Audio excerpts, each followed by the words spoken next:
morning, Happy, Tracy Currington. How you doing this good morning? morning. Well, I'm probably like the majority of people at this time of year. The kind of the head congestion and stuff like that, and non medicines. You as well, my friend. You know it, man. This Yes. weather's been so freaking weird. I'm in Minnesota. I have no snow on the ground. It's 55 degrees and it's killing my sinuses. But yeah, good Ah, day. well, happy February to you, Paul. Oh, it's February Fool's Day, It, February it is 1st. it is the first, and even though we're in a leap year, still February is the Leap. shortest month of the year. That is correct, as Yeah. far as I know. So I got I want you to fill in the blank. The old statement that says, if it ain't broke, don't Throw it out. okay, don't fix it. Don't fix it. Oh, That's the oh. one that I've always heard. If it ain't broke, don't fix it. Don't address something that like leave those sleeping dogs, let them lie, and don't create an issue where there wasn't one before or whatever. And so I thought this would be a great opportunity when we're thinking about the compression of time in the month of February. Even though we have a leap year and we're in that month, it's still the shortest month. And just compressing time, understanding like the deadlines are going to come at least a day sooner than what they ever were. And 24-hour period is a long length of time. I've been thinking this year about the about how short, just like if you waste just 5 days of the year, how much you've actually wasted in percentage as far as how many days there are in a year. And so we've gone through the first 31 days of the year. We've got a short month on us. And so I was just thinking about this subject that I thought could go any number of ways, about knowing when it's time to upgrade, knowing when it's time Up. to get better, to move on from something that is maybe not serving you anymore. So what are your thoughts? Knowing when to upgrade. It can go anywhere. Well, I guess I have a lot of questions, as I usually do. Upgrade what? Are we upgrading software, upgrading people, upgrading equipment? What are we breaking? What's broken? What's upgraded? I think you know. We talk about this a lot. We talk about business process, and we talk about our processes. And if you put great people in a bad process, you just magnify the negative outcome. If Oh, wait, if you that's a what great what statement, Paul.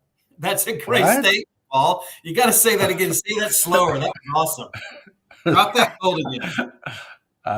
Okay, so if you put Great great people. people to a bad process, you just magnify the negative outcome. So you got a bunch of hard chargers working on a broken process, or a Hmm. process that doesn't work. My favorite statement to go with it, if it isn't broken, don't fix it, is we've been doing it that way for 20 years. Oh, Why should we change? How's that? That's mhm. that's my favorite as I So come into true. So, Paul, yeah. when you ask like, what are we upgrading, and the processes that could be broken, I was thinking like this, like what are we talking about equipment? We're talking about technology. We're talking about people or machinery. This happens across it spans like nonprofit. I mean, I know in the ministry there are guys that are in pastoral ministry that they're operating in the 21st century with like a 1960s 1970s playbook. And I was reading just this morning, Peter Drucker. Peter Drucker talked about how that every 100 years in human society there's this huge transformation. And he said what happens is the first 3 to 4 decades you can feel this is happening, like it's kind of like indoor plumbing. We were taking the Sears and Roebuck catalog out to the telephone booth in the backyard with a half-shaped moon in it, and we went for reading, but for wiping maybe. And now that we had this indoor plumbing, and it transformed how life is done in homes today and how homes are built. Or 1994, 1995, we got this internet starts to push out, and now look at us today. What will be transformed coming up? And I think there's a I know from ministry experience that there's a lot of guys that are very, very slow to ever change, and they even like to call themselves, like, oh, well, I'm old fashioned. Yeah, yeah. So I mean, honestly, there's a lot to unpack there, right? You have to think about, so what is the root cause of that, and Mm, I would argue that the amount of work it takes to make the change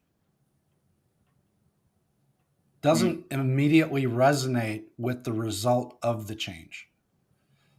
Ah, I haven't seen enough value to make So, a decision. well, I don't, well, and it's not a guaranteed value. It's a risk, right? So, I mean, I think the subconscious mind goes into, I've been doing it for 20 years. It's going to take me 6 months of hardship to make this change. And is it really going to have that much of a different Mm. outcome than what I'm doing currently?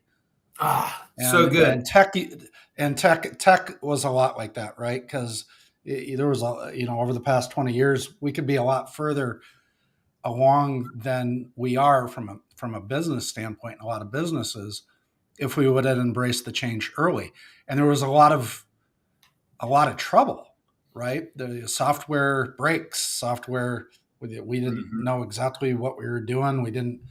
The coding wasn't great. It's a continuous improvement idea where it's not perfect when we first start out, and we're kind of figuring it out along the way, which takes a lot of belief in the outcome going forward. So there's, changes kind of interesting. I don't, you know, let's, if it's not broke, don't fix it, gives the idea that something's broken. Something doesn't have to be broken, but it can be inefficient, right? Mhm. Yep. So, and this kind of gets back to the kind of the origin of the conversation, is that, yeah, if it's not broken, don't fix it, but can we make it run better?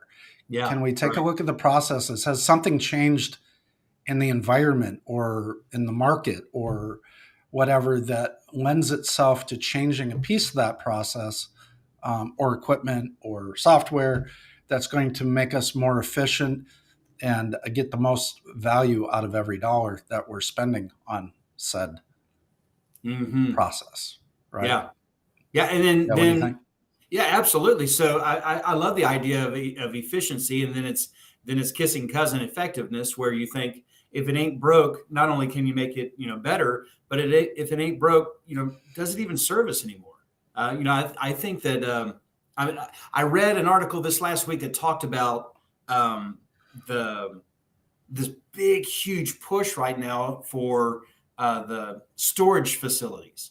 Like there's very little out, as far as overhead. I mean, like you just basically come in, you pick up the checks that people throw into the little drop box because they got their key to their little thing. It's 40, 20 by 40, whatever it is, whatever size it is.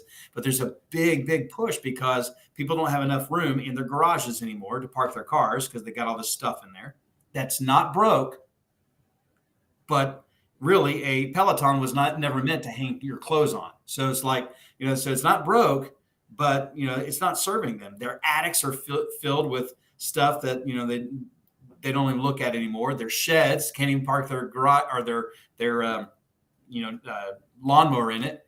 And so then they get this other. I met a guy and he said, I was sharing this in a group coaching session, and he said, "Oh, Tracy, I've got a storage shed, and I haven't been in that storage shed in 2 years." Yeah. Yeah, I mean, so it's So, not so broken, but it's not even serving them anymore. It's not even a well, thing. I didn't know we were going to go into mindset, but I think that's a mindset thing. And I don't mean to be judgmental, but if I buy a piece of equipment and I don't use it, then I need to sell it. Mhm. To pay for that equipment over and over and over and over again by putting it in a paid storage unit when I own Yeah, a house and a garage. If it can't fit in what I own, it's out of here, yeah. right? Recently, Paul, I I was got it. I got it. A few years ago, my mother passed away, rest her soul, and everything happened so fast that we had to immediately. I didn't have room in the garage for her stuff, Right. and we did end up getting a storage unit to uh, to store her stuff. And like, Mhm. then it was this nagging thing at me. It was like, get that crap out of storage, because now I'm paying for stuff that I inherited that I intend on getting rid of. That now I'm paying for in Yeah. storage, Mhm. driving me Yeah. insane. Yeah. So and I managed to get it out of there as quickly as possible. But at the end of the day, getting back to the point is, it's looking at the processes that really kind of dictate if you need an upgrade in something. Mhm. Is there are you serving the best that you can serve based on what you have? So let's use software for the example, Yeah. because it's hard to visualize without something. If and this goes to, if I own a software company and I'm serving clients, and I do a survey with those clients to find out what features, what functions, what are they using. And then one of the questions is there something that I can put better that's going to better serve you? And Yeah. if I have 60% of my clients say we need this particular feature, then obviously I'm going to upgrade the software to deliver that feature so I can better serve my clients. Yeah. uh, Going back to serving your employees, same idea. What's our process? Is it efficient? Is it effective? I need to review this every Mhm. 6 months at a minimum. Yeah. Are we best serving our customers? What's going on? Or the other thing is, hopefully we're growing. At what point is this software not going to cut it? Right? Yeah. At what point is this equipment not going to cut it? We have a term back in the hardware industry called predictive obsolescence. Mm. I'm going to use that term again: predictive obsolescence. Right? Mhm. There is a time in the future that this piece of equipment is going to be obsolete. I want to Yep. be able to predict that time so that I can do the planned upgrade, absorb the resource cost, the cash cost, and have planned for it to forklift upgrade that particular piece of equipment. So Mm. it falls into your strategic plan for your company, but also the strategic plan for your infrastructure to support that strategic plan for your company. Yeah. I love truths like we're talking about today because they transcend. I mean, this is real. This is real life. This is real business. You're talking about software upgrades. I mean, like how often your cell phone. I mean, it's got a software in it that has to upgrade periodically. I've got T-Mobile carrier, and they'll say hey, it's time for a new install. We got to whatever they're going to do. You can do it now or you can do it later, but you got 4 tries, and then we're going to do it anyway. So it's going to happen. And I was just thinking about so if it ain't broke could I make it better? If it ain't broke, is it even serving me? And this one, if it ain't broke, when will it break? And I loved how you said review it every 6 months. I wonder, could that apply beyond software? Could it apply in, I don't know, a house, the relationship you have with your team members, like considering people, like not as far as like I don't view people as broken as if I need to fix them, but I'm looking at like maybe they're filling a position, and if something doesn't change in the next couple of months, that person or the business is going to suffer because that person is in the wrong seat or something like that. What do you think about that? About as far as people being in the wrong place as a leader, anticipating, I think we're going to have a problem here in the future if I don't address it now. Well, do I dare compare people to software in this podcast?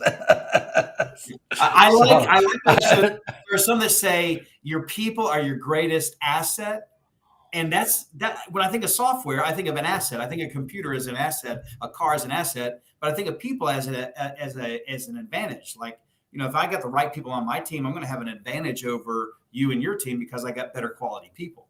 So there's an advantage there. So yeah, I get it. I don't want to think of people No, as bad, I was being kind of funny, kind of funny, kind of funny. but it Um, was. But it's so true. I mean, like that's satire. I mean, there was some truth in that. That is true. I'm glad you brought. the fact of the matter is, from a serious perspective, I look at the continuous improvement model of software, right? And from its general idea, and the same idea needs to go with your people, right? Yeah, We want to be in continuous improvement.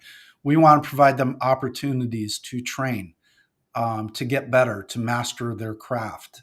Um, and so having a training and improvement process in your company is key. I mean, uh, people get bored, right? They want to learn, hopefully, they want to learn new things right. and they want to learn how to better themselves. So, as serving leaders, we need to provide them gateways for improvement, for um, for advancement. Mhm. Um, let them get better at their craft. I know one of the things I've always believed is um, some employees are there not for a lifetime, but for a time. There Yeah. is a time if you're a small business owner that your employees are going to outgrow you. There's a mentality out there that says I'm going to keep this employee forever, and I'm going to keep them in their spot, and I'm going to do everything I can to make sure they're locked in. And Yeah. then there's a mentality out there is that I'm going to help this person because I care about them as a person grow. Hmm. And at some point, they're going to grow beyond the capabilities that I can offer in this company. Oh, that's so good. And I am going to grow them beyond the capabilities of this company. And Mhm. then I'm going to help them find their next opportunity. Yeah. And those are the leaders that and I always go back to the very first it would be my second job, but I had a boss. Her name was I love saying this out loud. Her name was Gypsy Barbado. Hmm. Heard of this lady Gypsy. before? It's Yeah. um and it was just a drive-in restaurant, and her her mission was to help teenagers get their first idea of what work is like and become Mhm. successful at it so they can move on and go to college. And everybody who ever worked for Gypsy was successful in life because all she did was train us.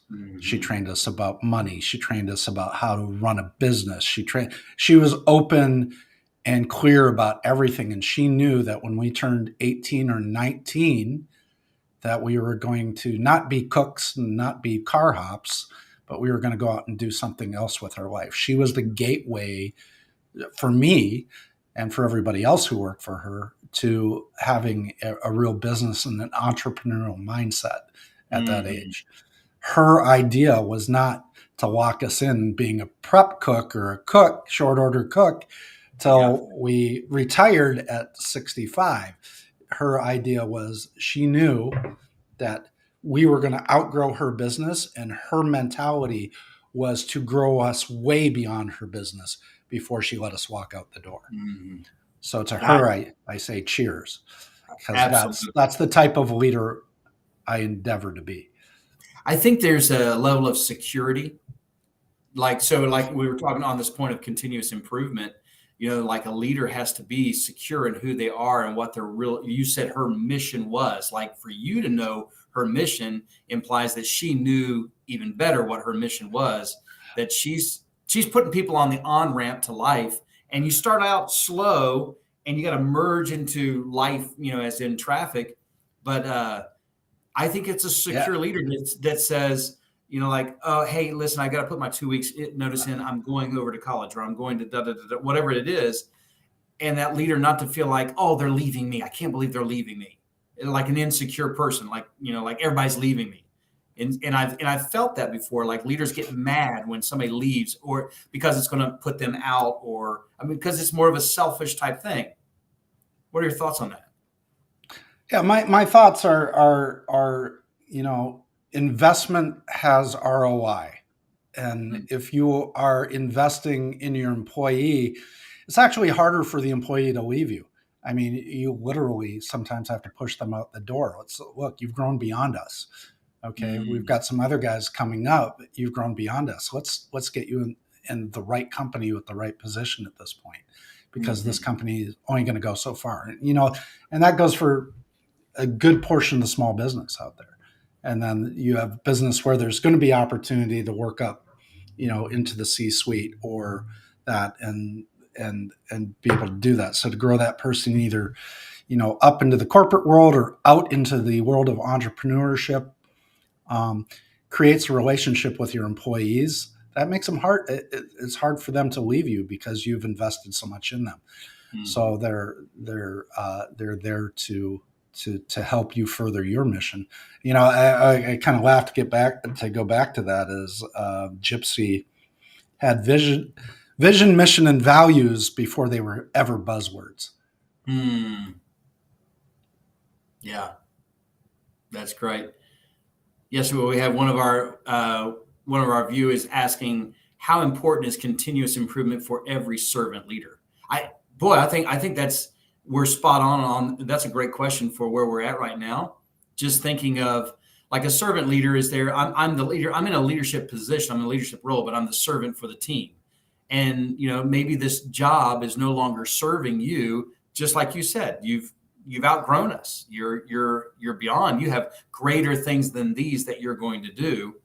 What about in the area of so as you and I, we do coaching and obviously we do mentoring and consulting. When it's time for, like, you've taken that company as far as you can go, or as far as you can take it, or you've grown beyond that facility. I mean, it's hard for you to I know for me, it was hard for me to say, hey, maybe rates have changed, the monetary value has changed for me and my growth and the value that I offer, and I had to go to bigger and better things. And that was hard for me to say, we've come to an end. If we want to continue, we've got to level up. And that company not being able to level up and not being able to make the trip with us as we're going forward.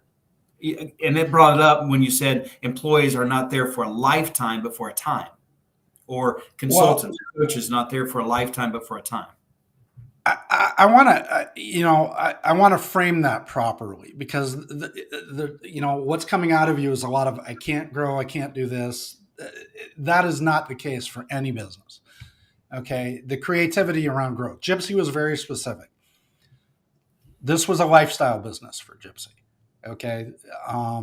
The thing in hindsight, being who I am today, if I was Gypsy's coach, I would have taken her a different way than she went. She wanted one location. It was a lifestyle business. Therefore, her vision was a small vision. It wasn't a large vision. Okay. So if I were coaching Gypsy today and the tables were turned, I would have asked the question, how do you plan on growing the business? Right? What's your next step? We've got this very successful location. It's kicking butt. Next question is, how do we replicate it? Right? That's not something she would want to do. She's like, I don't want it any more complicated than I have it now. So I don't want this to be a referendum on growing business, because it's not. There are some businesses that are lifestyle businesses that have no intention of growing beyond their geographical location. But there's absolutely opportunity to grow any business by expanding customer base in a few different ways. We just have to look at the business and we have to see what are the opportunities for growth. They may be adding a second location. They may be franchising. There's all kinds of opportunities to move that on. So I do not want this to become about, oh, I'm stuck. Because if you have a vision that's bigger than that lifestyle business, then there may be opportunities for your employees to grow within your business. That is not the staple. It just depends on your mindset as a leader, where you want to take the business, and are you open to doing these other things so that your business can continue growing. Yeah. I'm connecting on that. I'm working with a company right now, and that company just came to mind where they do not have. So when they had the pains 3 years ago, they had the pains. We've come in, we've worked through that. They don't have the pains anymore. Like, oh wow, this is great. I don't have any pains. And when you talked earlier about the root cause of not changing, like, I've got pain. Tracy, come in, help us take the pain away. I can do this. We're going to do this together, whatever. So we grow it, and I'm like, man, okay, I think we're done here, right? And then you talked about vision. Okay, now what? And that's where we're at with this company. We're now like, oh man, yeah, we don't have the people issues that we used to have. People are reliable now. We've proven to the community that we're here. The doors are going to be open. We're not closing down. We're not going anywhere. They're going to get great quality food and all that kind of stuff. You were talking about that. I wrote down these 5 things: that the risk involved in changing, the work involved in changing, the emotions involved in changing, the fear involved in changing, and the clunkiness involved in it. Because it's not going to be, the first draft is going to be crap, right? And like when you're changing. So I was just thinking through that, coming back to that vision, coming to our topic of today is knowing when it's time for an upgrade. There has to be some thought about vision. Where are we going to go to next? Just because it doesn't hurt right now, it's going to hurt later on if we're not adapting and have some kind of vision, something that we're shooting for. Are you tracking on that? Yeah, I'm tracking. That's exactly right. And the resource commitment to doing that. Mm-hmm. I would add the resources, right? It's money and time. Yeah. Okay. Yeah. The resources involved in changing. Yeah, absolutely. Well, that's good. That's great content right there, Paul. I love that. What, so when is it time for an upgrade? When have you found, like, for your life in business, what was the last upgrade that you had to commit to? I just committed to one. I've taken on some product that we're going to be marketing for another company, which is a major commitment for me. So, being retired 2 years ago, I've seemed to upgrade to not retired. How's that? Yeah. So every great leader that I've ever known that, like, went into retirement. I mean, I remember having a conversation with you, like, how much golf can you really play? How much skiing can you really do and still, like, be satisfied? There's diversions, distractions, and they're fun, they're enjoyable, but I couldn't see myself doing it every day unless it was for business. I was growing something. I was networking in that environment, and I was trying to bring something forward. Yeah, unless I could turn golf into a job and go pro, but I'm not that good. So here, my friend. I think the big thing is this: the status quo has to go, right? You can't be looking for status quo. You have to be looking for growth opportunities, and it's as a business owner, reducing risk means, it's interesting. I had a great conversation with a client yesterday because they are in a really interesting situation. It's a very large small business, and they only have 7 clients, and they are big clients, massive. And we got in the discussion about it. I said, you're in a very risky position. Okay, because if you think, let's just use round numbers. If each client was worth $1 million, if 1/7 of your client, you lose 1/7 of your clients, you lose $1 million per client.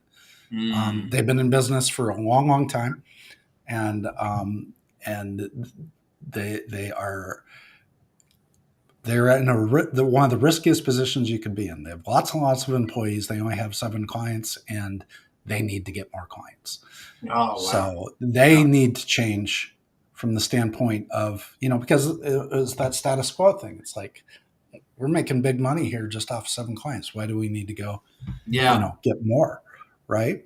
Will it break? So, right. And then when a lot of their employees are out of jobs because you just lost $1 million revenue. Yeah. Boy, so Right. So you can't sit back and get comfortable. You can't be complacent. You Mhm. have to figure out how you're going to continue growth, because continued growth reduces risk. The more Mhm. clients you have, the less impact a loss of a single client has. The That's a great more, statement. you know, the more, you know, the more choices you have in your grocery store, Hmm. the more people are going to buy of different choices, the more you're going to attract different choices. Diversification is the key to having a healthy business. Mm. So continued growth reduces risk. I got a visual of like you're going up a going down escalator. The escalator stays at this like certain pace coming down, and if you can't continue to stay at a pace faster than the pushback, the resistance going back, you're going to end up back down at the bottom if you don't keep moving. And as a Well, company, as you I would put that escalator to cliff, right? oh So yeah, so when you get at because the bottom, when you start to fall, it becomes a free fall, because the it becomes this paralyzation, right? And the inability to make a decision or act, and then starts the free fall. mm. Excuse me. Okay. So what do we offer companies as far as like they know it's time. They know it's time to upgrade. Having that conversation, helping Well, them so understand. we talked about reviewing processes, right? Mhm. So when you're reviewing processes, you have to ask yourself some questions. Excuse me. Is this process as efficient as it can be? Mm. If it's not, is this a people or training problem, or is this an equipment or support problem? Or if we identify a different way of doing things, so is it a process problem? Mm-hmm. And it's in the answers to those questions that you will find if you need to upgrade equipment, upgrade software, improve training, or change process. Mm-hmm. So getting down to like we talked about earlier about the what is causing this thing not to function like it could be. Yeah, I'll give it the root cause analysis is the term, right? Mm-hmm. We want to do root cause analysis. And we have to step out of the business and over the business to see it. You have to see your business from a 30,000-foot view. Yeah. You cannot be in the weeds and see processes, broken processes. Mm-hmm. And in a lot of the companies that I work with, they are maybe it's one general manager working on two separate locations, two teams because this famine of leadership in their industry has made them, hey, one GM left a store and now you got something over there and you got something over here and there's only one of them to go around. They're dealing with some talent issues and so they're constantly in the weeds and they can't see what's broken because they're too far in it. They're in the business and not on the business. Their regional director or their business owner, the franchise owner, is not as connected as they could be because they're just, hey, they're still getting their check, but it's not as good of a business as it could be. And those have been some struggling conversations to get them to see that to where they can make a move that they can't get past like, we're not making much money now. We can't invest in a third party to come in and help us out with this. And so they just keep on going plummeting down and down and down until they close their The door. cliff. Yeah, Yep. The absolutely. paralyzation and the cliff, right? That's exactly what happens. Um, they become paralyzed. They constrict. Yeah, They they fire their sales force. It's the first place they go is the sales guys. yeah. So you cut your own revenue throat, hmm and that's fear. And that That's that what that fear does. well, that's so. Across it transcends every. It doesn't matter the industry. When things get tough, we go to cut off our life support. Like what's feeding us, like this, like you said in the sales for church ministry, going out, we call it an outreach ministry. We have an outreach. We exist to reach out. If we can live the life that we should be living, we exist to reach out into the community and bring more people in. And as soon as a crisis happens, let's not go out anymore.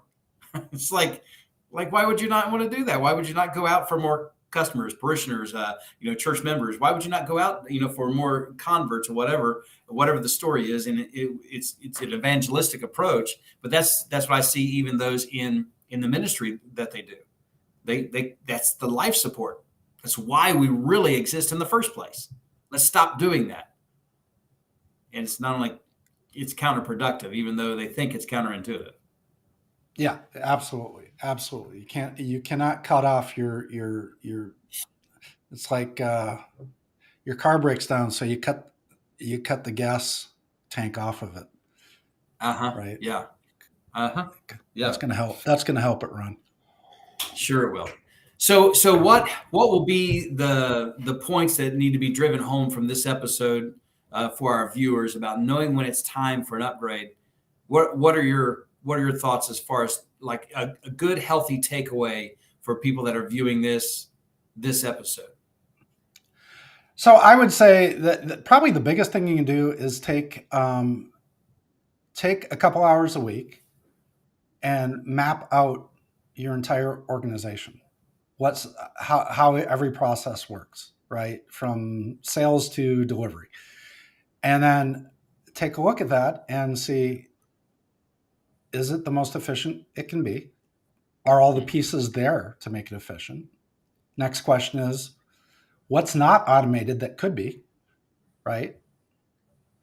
And then as you're looking at that and you come out with those gaps, how are you going to fill them? What piece of software is going to fill that gap? What can be automated to fill that gap and become more efficient?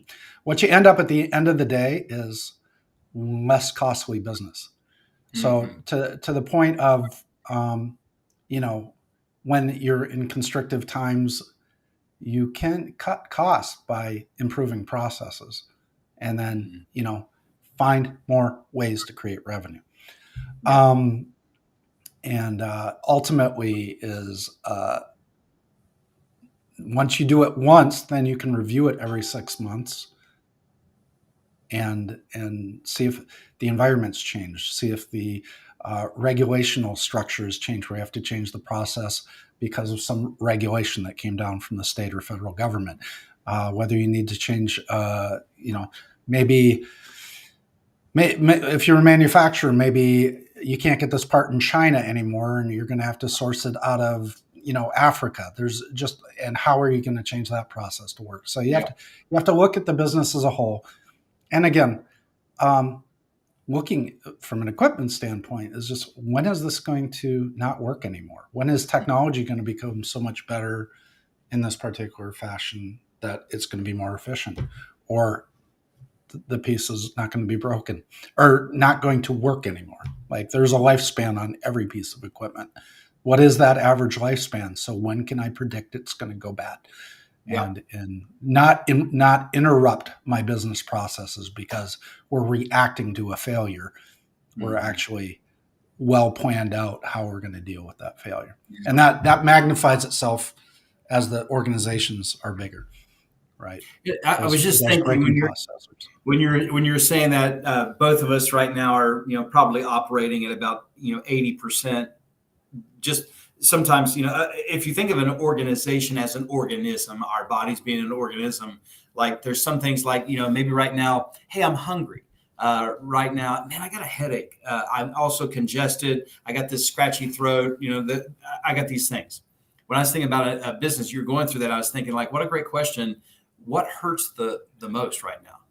Like, everything hurts. Well, everything can't hurt. If everything hurts at the same level, then if everything's important, nothing's important, right? If everything's hurting at the same level, everything can't hurt at the same level. Well, and so like right now, I got this headache, I got this congestion. Well, I could take this antibiotic or the steroid for the congestion. It might satisfy the headache also. It won't satisfy the hunger. But the easiest thing to do, instead of going to the doctor and paying, a $75 copay or $50 copay with my insurance, and then getting the medicine that I need, making the trip, save the time and everything, I think I'm just going to go eat a bowl of cereal for breakfast. And that way it'll satisfy the hunger. At least I won't have the hunger anymore. And we opt for the easiest thing first. And that's not the thing that hurts the worst. What hurts the worst is, man, this headache. I got to do something about this headache. It's the one that manifests the most. Do you find that some companies work on the thing that is the easiest to solve rather than the thing that's really going to solve everything else? Yeah, and I would argue that you're trying to treat all the symptoms and you don't know what the root cause is. Yeah. Right? So the same cause can have a lot of symptoms, and this is true for business too. Mm-hmm. It's what is the root cause, and that is effectively suffering through some of the symptoms to find out what's causing it, and then taking care of the root cause will eliminate multiple symptoms. Awesome, love it. Well, I love this topic. Because it transcends everybody. I mean, you're supposed to be moving. I want to move forward. And as I move forward, I'm not going to be the same person as I move forward, because I'm going to be upgraded. I am not the same person I was on the last episode. Well, I'll conclude today by using a good Navy, a good Navy way of thinking about it. All right. You can't steer the ship from the engine room, so get the hell out of the engine room, get in the pilot house, see where the ship's going, and then make sure everything's running optimally so you can move the ship forward. Yep. Great visual. So, damn the torpedoes, full speed ahead. Love it. Thank you guys for joining us today on Pivot Point Live. Paul, I always enjoy. I've got all kinds of notes. I always get. I love these. I get served on these just as well as you, the viewer. It's great as usual. Thanks, Tracy. I'll see you next Thursday. I look forward to it, Paul.